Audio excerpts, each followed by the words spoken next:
Então, galera, professora Aline aqui para mais um vídeo da série Classe A na FUVEST e vamos falar hoje do livro Angústia, de Graciliano Ramos. Esse livro é de uma época em que se convencionou chamar romance de 30 ou regionalismo de 30, certo? O Graciliano Ramos era alagoano. A história desse livro se passa em Maceió, Alagoas, né? E foi publicado em 1936. Então, na época, Estado Novo de Vargas, certo? Então tem todo também um papel de crítica social. O romance de 30 também ficou conhecido como neorrealismo, mas nós vamos ver que difere um pouco das características realistas, por exemplo, naturalistas, apesar de se aproximar muito daquela linguagem, difere um pouco nas questões deterministas, por exemplo, né? Então, como eu já disse, Geração de 30, publicada em 1936, né? Durante o período do Estado Novo, Vargas, inclusive o Graciliano, foi preso e perseguido durante a era Vargas por ser comunista, né? Filiado ao Partido Comunista, ficou preso, inclusive escreveu um livro sobre isso, Memórias do Cárcere, tá? Então, falando especificamente sobre esse livro, já falamos do tempo em que ele é narrado, né? Na década de 30, né? 1936 foi publicado, e aí nesse período mesmo que se passa a história do Luiz, né? Luiz da Silva é o narrador protagonista da história, tá bom? Então, ele mesmo conta a sua história e que inicia exatamente assim: levantei-me há cerca de 30 dias, mas julgo que ainda não me restabeleci completamente das visões que me perseguiam naquelas noites compridas. Umas sombras permanecem, sombras que se misturam à realidade e me produzem calafrios. Há criaturas que não suporto. Os vagabundos, por exemplo, parece-me que eles cresceram muito e, aproximando-se de mim, não vão gemer peditórios, vão gritar, exigir, tomar-me a qualquer custo, tomar-me qualquer coisa. Certos lugares que me davam prazer tornaram-se odiosos. Então, inicia assim, tá? O livro, e vai se passar ao longo dessa década de 30, né? O narrador Luiz vai contar a sua história e ele inicia assim contando essa história. O título do livro, né, já diz tudo: Angústia. E é exatamente assim que a gente se sente lendo o livro, certo? No decorrer da história, nós vamos ficando cada vez mais angustiados por não saber o que aconteceu. Ele inicia o livro assim, falando sobre isso: levantei-me, né? Levantei-me há cerca de 30 dias. E você quer saber o que aconteceu para ele se levantar há cerca de 30 dias e tudo está mudado, essa angústia, essa inquietação. E a gente não consegue identificar. E quanto mais ele vai contando a história, mais a gente vai ficando angustiado junto com ele. Então, o título do livro foi muito bem escolhido, né? Por quê? Porque nós temos aqui o que a gente chama de uma narrativa cíclica. Você não vai entender, você só vai entender a história quando você chegar ao final da história, que você sabe o desfecho e o que causou toda essa angústia nele. E aí, quando você chega no fim, que você entende, parece que todas as peças se encaixam. E você começa a entender completamente a narrativa. Tanto que eu li a primeira vez o ano passado, né? E assim que eu terminei de ler, eu engatei tudo de novo. Eu li o livro inteiro de novo, para ter a real noção daquela história. E quando você lê a segunda vez, que você já sabe o final, você lê a segunda vez, aí é que fica mais clara aquela angústia, como aquele sentimento vai consumindo o narrador, o Luiz, né? O Luiz, ele vai contar essa história num vai e vem. Então você às vezes fica, até a sua angústia se dá também, porque você não sabe se ele está no presente, se ele está no passado, né? Então ele vai contar a própria história. Não é absolutamente uma leitura para leitor iniciante, né? Então, se você nunca leu nada na sua vida e chegou no ensino médio e precisa ler essas obras, o Angústia não é para esse leitor. É para um leitor experiente, não é uma leitura fácil, né? Então, essas memórias vão sendo misturadas, né? É um romance de memórias. O Luiz vai contando a sua própria história. No meio dessa angústia, ele volta ao passado, né? Ele vem para o presente, ele volta num passado anterior um pouquinho a esse presente, ele vai na sua infância, e as coisas vão se misturando e a gente nunca sabe, né? E às vezes a gente fica perdido sem saber em que momento da história ele está. Se ele está no presente, se ele está no passado, né? Porque temos aqui vários tempos misturados. Então não é uma narrativa linear.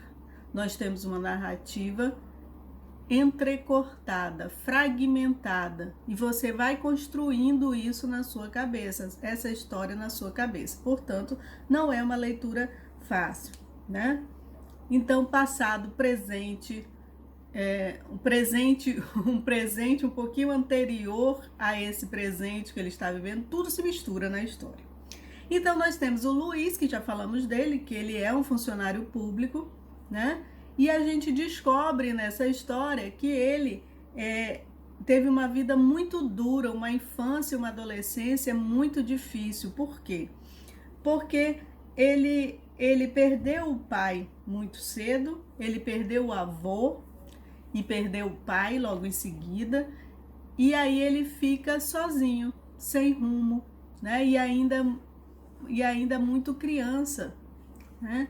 E aí ele vive da caridade dos outros, de casa em casa, ele sai do interior, onde ele morava, e vai para Maceió, né? Nessa peregrinação dele de casa em casa, sendo ajudado, vivendo na rua e tal, ele vai para a capital.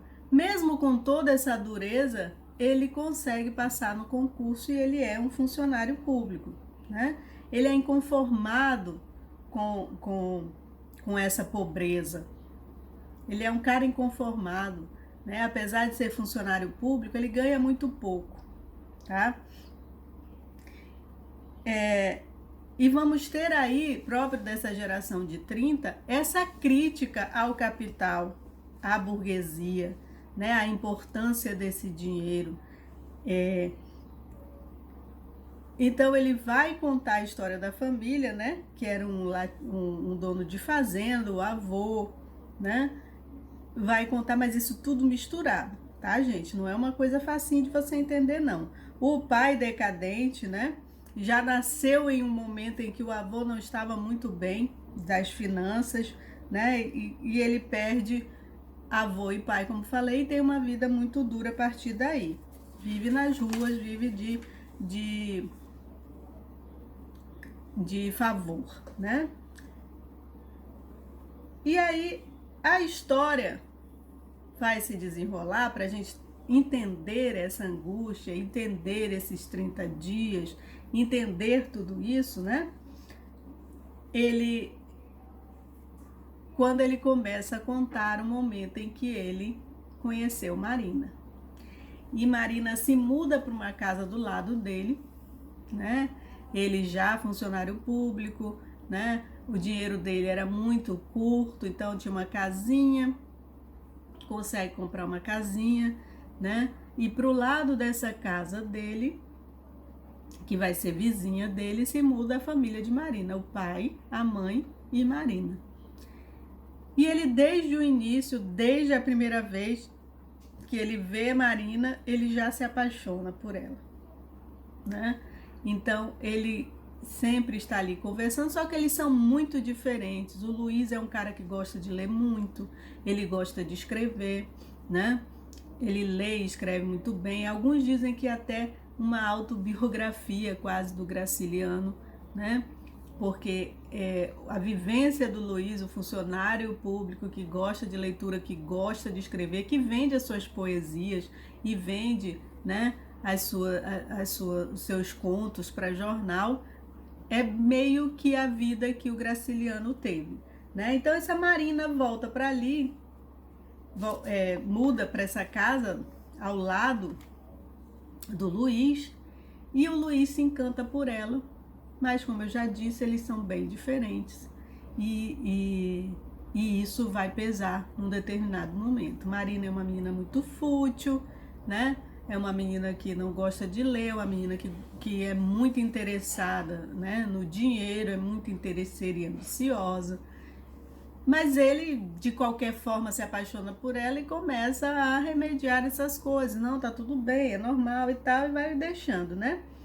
E até que Luiz se aproxima mais, né? Eles começam com essas conversinhas no quintal. Ele toda tarde deitava na rede ali, lia o livro, e ela vinha e eles começavam a conversar. E ele vai se aproximando cada vez mais até que ele se aproxima dos pais dela e a pede em casamento, né?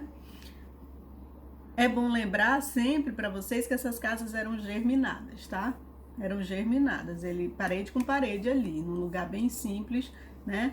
Parede com parede, ele ouvia tudo que se passava na casa. E isso vai ser importante mais tarde. Aguardem e confiem. Então, e aí eles vão noivar, né? E a Marina, nesse preparamento de enxoval, começa a se mostrar, e cada vez mais pedindo dinheiro, e cada vez mais pedindo dinheiro, e isso começa a irritar muito o Luiz, né? E começam a ter essas desavenças.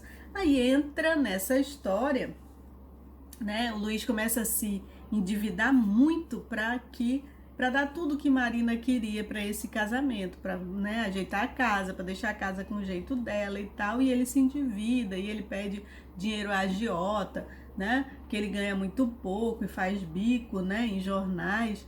Então ele se endivida por conta disso, e isso começa a chatear muito ele fica bastante estressado com essa situação. E é nesse momento que ele conhece o contraponto da história, vamos dizer assim, o antagonista da história, o Julião Tavares, né? O Julião Tavares, então, é esse cara que é o oposto do Luiz, é o cara rico, né?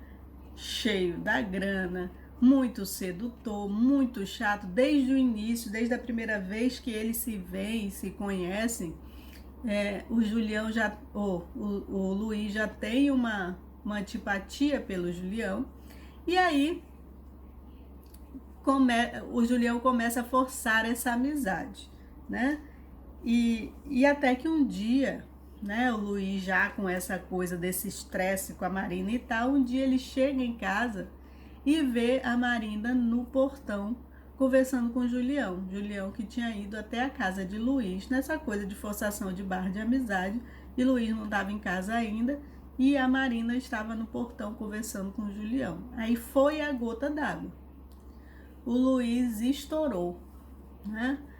E com aquele ciúme doentio, que ele já tinha uma obsessão que vai cada vez mais aumentando por Marina, e essa coisa dele estar muito irritado, muito endividado, e as cobranças dela. E aí ele explode, né? Acusa de traindo com o Julião por essa coisa desse ciúme todo, e rompem o noivado. A partir do momento que rompem o noivado, né? Essa coisa dessa obsessão do Luiz pela Marina vai cada vez mais aumentando. E a Marina, como se pode esperar, a Marina ambiciosa, que é fútil, se relaciona com o Julião, né? O Julião começa a frequentar a casa dela. Lembra aquilo da coisa da casa geminada? Pois então, o Luiz ouve tudo com o ouvido coladinho na parede, né? E o banheiro da Marina, isso é a coisa mais sórdida, horrorosa desse momento, né? O banheiro da Marina é parede com parede com a casa do Luiz. E o Luiz começa a ouvir né? Não só as visitas do Julião, que ele se encosta na parede para ouvir, também as idas da Marina ao banheiro. Ele se delicia com ela fazendo xixi, por exemplo. Tem um momento dessa descrição no livro, né? Então, ele vai ficar cada vez mais obcecado por Marina, ouvindo tudo, né? E chega a um ponto, né, de um momento que ele vai seguir a Marina, né? Ele descobre, ouvindo, né, com o ouvido colado na parede, ele descobre que a Marina está grávida de Julião. E aí ele fica possesso com aquilo. Uma certa manhã, né, depois de um quebra-pau lá que ele ouve, né, quando a Marina sai do banheiro, que a mãe descobre tudo, ele resolve seguir a Marina e a Marina vai até uma casa de uma parteira para fazer o aborto. E o Luiz fica ali na porta, esperando, escondido num bar do outro lado da rua, esperando que ela saia. Quando a Marina sai de lá, destruída por ter tido que fazer um aborto, que naquele momento, inclusive, Julião já tinha abandonado, né? Destruída por fazer um aborto, o Luiz vai atrás dela até em casa, a xingando de tudo. São muitos palavrões, tá tudo lá no livro, tá, gente? São muitos palavrões, né?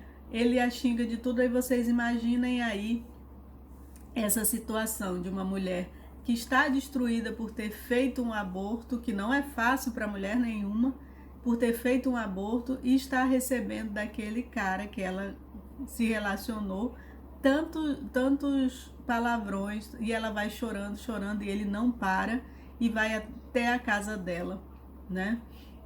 A xingando e ela chorando. E ele vai assim, né? Marina não diz nada, não retruca, ela apenas chora e vai até em casa. E aí, pós-aborto, né, e abandono por parte do Julião para a Marina, né, que ele prometeu mundos e fundos e tal, o Luiz ouviu todas as conversas, o Luiz descobre que o Julião está com outra moça.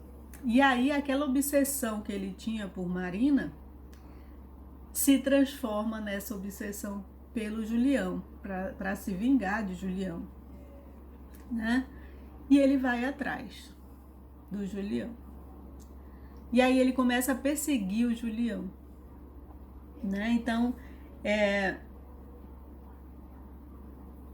ele vai atrás do Julião uma certa noite, persegue, ele vai para um evento e o Luiz fica lá do lado de fora esperando, né? Quando o Julião sai sozinho desse evento, né, e vai caminhar, o Julião vai caminhar de volta para casa, vai caminhando de volta para casa, o Luiz vai atrás dele.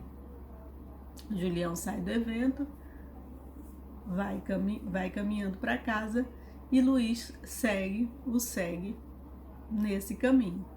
E ele chega numa rua bem deserta, no meio do nada. E Julião não deu conta de que Luiz está atrás dele, né? E Luiz vai mirabolando um plano, que eu não vou falar o que é o desfecho dessa história, que encaixa todas as peças da narrativa na nossa cabeça quando a gente termina e entende o que aconteceu. Que eu não vou dar esse spoiler para vocês têm que ler esse livro, né? Então, é nesse momento que ocorre esse desfecho, a vingança, né? Porém, é essa vingança, né, que é o momento em que o Luiz, veja, até os nomes, né?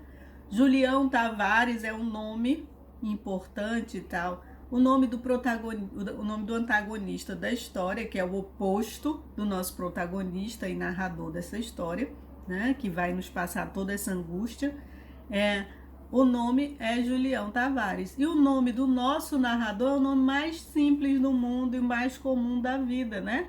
Luiz da Silva. Então é essa oposição aí, que é muito comum no Romance de 30, essa oposição e essa crítica, né, à burguesia, visto que a maior parte desses escritores eram comunistas, né, e tinham os ideais do socialismo, internalizados. Então, a maioria dos romances dessa época tem esse contraponto. Nós temos o Luiz da Silva, que é um representante, né, dessa classe, dessa população mais pobre, e temos o Julião Tavares, que é o representante dessa burguesia, dono do capital, e essa crítica, essa hipocrisia toda, né, desses donos do capital está presente nesse livro também, né? Então, essa oposição entre os dois e esse desfecho da história é justamente quando o Luiz se sente vitorioso. Porém, esse sentimento de vitória dura muito pouco, e isso passa a o angustiar demais. E é aí o estopim dessa história. Ele resolve, né, a metalinguagem, né? Ele resolve contar essa história para tirar essa angústia de dentro do peito dele, né? Que é justamente pós esse fato final, né? O Luiz começa a escrever o livro 30 dias após o fato, né? Esse clímax final, né? Então nós vamos ter essa narrativa cíclica, né? Então aquela história, né? O fluxo da consciência do personagem, as memórias, né? Então nós vamos ter essa narrativa não linear, né? Com o que a gente chama de fluxo de consciência. As memórias vêm aparecendo e a história vai sendo contada dessa forma, né? Então o fim do livro é o ponto de partida do livro. Por isso essa narrativa é cíclica, né? E essa crítica ferrenha à questão do capital, né? Então a figura do Julião é essa figura do capital e toda a desgraça que a ambição pode causar, né? Que é o que aconteceu com a Marina. E é isso, minha gente, né? Então leiam o livro, prestem bastante atenção nessas memórias e não tenham essa preocupação, porque no final tudo vai se resolver, tudo vai se encaixar, tudo vai estar presente, né? Estar certo na sua cabeça, tá bom? Então, espero que tenham gostado. Se gostou, dá um like, né? Se inscreve no canal, ativa o sininho, comenta, compartilha.